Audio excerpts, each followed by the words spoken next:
pembubaran PT yang dikenal ini diatur dalam Undang-Undang PT, nanti saya akan bahas di slide selanjutnya, di mana pembubaran PT ini disetujui oleh yang dinamakan Rapat Umum Pemegang Saham PT tersebut.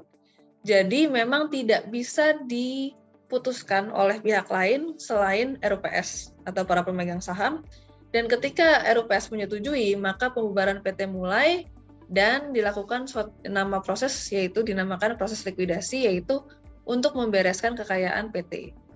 Di dalam proses pembubaran ini, PT ini memiliki kewajiban untuk menyelesaikan seluruh kewajiban yang dimiliki, baik itu utang kepada pihak ketiga, utang kepada kantor pajak, exposure pajak, maupun juga kewajiban yang harus dipenuhi kepada karyawan. Nah, ini wajib dilakukan ketika PT akan dibubarkan.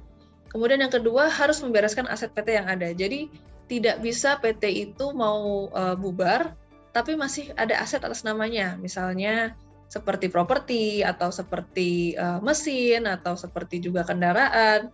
Ini semua harus dibereskan, maksudnya dibereskan adalah dijual atau dialihkan ke pihak lain sampai PT hanya memiliki kekayaan liquid yaitu aset yang sudah dialihkan dan menjadi harta kekayaan PT.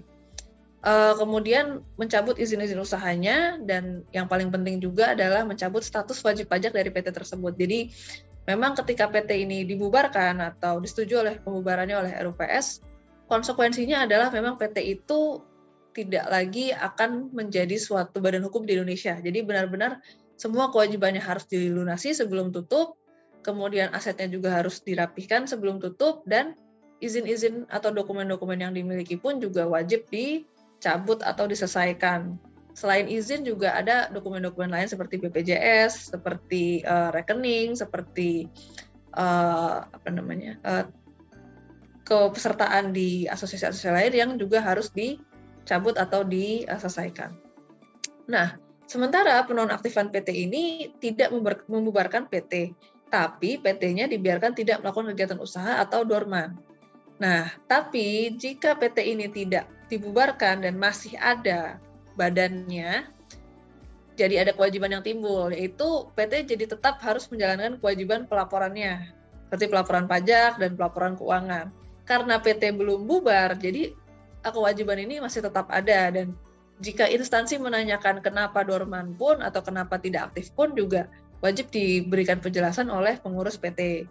Kemudian tetap juga menjalankan kewajiban finansialnya, misalnya BPJS itu tetap harus dibayar, harus tetap dimiliki karyawan walaupun sudah tidak aktif lagi. Dan juga tetap harus memiliki domisili usaha, yaitu kedudukan kantor, dan juga izin usaha yang berlaku, karena memang ya PT-nya masih ada, dan selama PT itu masih ada, masih memiliki kewajiban sebagai suatu perseroan terbatas yang melakukan kegiatan usaha, walaupun kegiatan usahanya tidak aktif, seperti itu.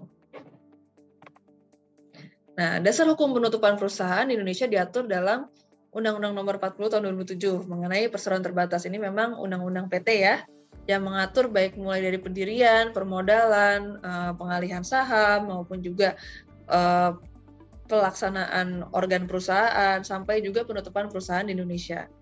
Dan lebih detailnya lagi secara rinci diatur dalam Peraturan Menteri Hukum dan HAM Nomor 21 Tahun 2021. Ini lebih kepada syarat-syarat administrasi atau surat-surat atau keputusan RUPS yang harus disampaikan dalam hal dilakukan penutupan perusahaan.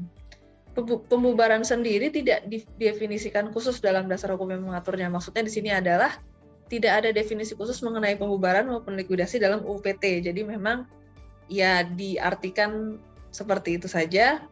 Nah, perlu dipahami bahwa pembubaran perusahaan itu tidak menyebabkan perusahaan kehilangan status badan hukumnya. Maksudnya, perusahaan ini masih dianggap sebagai badan hukum sampai dengan pertanggungjawab likuidator diterima oleh RUPS atau pengadilan yang menandai selesainya proses likuidasi. Jadi, pembubaran ini merupakan suatu proses yang cukup panjang.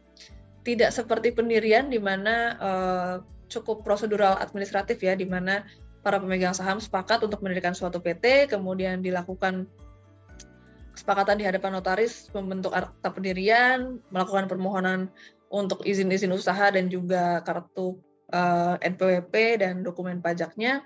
Tapi kalau pembubaran perusahaan ini merupakan suatu proses yang diperiksa dulu sebelum bisa diterima oleh RUPS, baik dari sisi legalnya maupun sisi pajaknya. Nah, ini yang menyebabkan penting untuk dipahami tahapan-tahapan dan juga aspek-aspek yang diperiksa dalam pembubaran perusahaan. Nah, ini tadi berdasarkan Undang-Undang Nomor 40 Tahun 2007, berdasarkan pasal 142. Ini alasan-alasan pembubaran suatu PT berdasarkan undang-undang. Yang pertama adalah berdasarkan keputusan RUPS. Di sini maksudnya adalah RUPS atau para pemegang saham PT itu secara sukarela memang menutup perusahaannya. Maksudnya tidak ada paksaan dari pihak lain, tapi memang merupakan kesepakatan yang disepakati bersama dengan tujuan untuk menutup PT tersebut. Nah, sesuai quorum ataupun juga disepakati secara full ya, maksudnya tidak ada pendapat atau tidak ada pemegang saham yang menentang. Kemudian yang kedua adalah karena jangka waktu berdiri PT dalam anggaran dasar berakhir. Ini memang saat ini sudah tidak terlalu banyak ya, karena ini untuk biasanya PT yang berdirinya seperti JO atau PT yang berdiri di agak lama ya, bertahun-tahun yang lalu. Tapi saat ini kebanyakan PT berdiri untuk waktu yang tidak terbatas, sehingga nomor 2 ini jarang diprakteknya. Yang ketiga adalah berdasarkan penetapan pengadilan, jadi ditetapkan untuk harus membubarkan diri. Kemudian yang keempat, dengan dicabutnya kepailitan berdasarkan putusan pengadilan niaga yang mempunyai hukum tetap, harta pailit PT tidak cukup untuk membayar biaya kepailitan. Jadi ini untuk PT yang ada dalam posisi pailit, di mana sudah ditetapkan berdasarkan putusan pengadilan niaga bahwa hartanya tidak cukup untuk membayar kepailitan, jadi boleh untuk dibubarkan. Nah, kemudian yang kelima adalah karena harta pailit PT yang telah dinyatakan pailit berada pada keadaan insolvensi. Ini juga diatur dalam Undang-Undang tentang Kepailitan. Dan yang keenam adalah karena dicabutnya izin usaha PT, sehingga mewajibkan PT melakukan likuidasi sesuai ketentuan peraturan perundang-undangan. Ini diatur di peraturan sektor ya, biasanya di peraturan bidang usaha tertentu, di mana karena sifat usahanya, sifat kegiatannya, ketika izin dicabut, maka dalam peraturan tersebut diwajibkan untuk mengikutinya dengan melakukan likuidasi. Ini ada di sektor keuangan, ada juga di sektor pertambangan biasanya. Pada umumnya, PT yang dibubarkan atas keinginan pengurus dan pemilik PT sendiri itu dilakukan berdasarkan tadi saya bilang keputusan RUPS, baik berdasarkan rapatnya maupun juga berdasarkan keputusan yang diambil di luar rapat selama ditandatangani oleh seluruh pemegang saham. Ini karena memang keputusan untuk menutup PT itu berasal dari internal PT sendiri. Nah, konsekuensi pembubaran PT yang pertama adalah proses likuidasi. Jadi ketika RUPS atau para pemegang saham menyatakan bahwa oke, kita mau bubar. Nah, pada saat RUPS pertama itu dan diaktakan oleh notaris dan dilaporkan ke Kemenkumham, setelahnya PT masuk ke dalam suatu proses likuidasi, di mana yang bertanggung jawab atas PT lagi bukan merupakan direksi atau direkturnya, tapi sudah menunjuk yang dinamakan likuidator.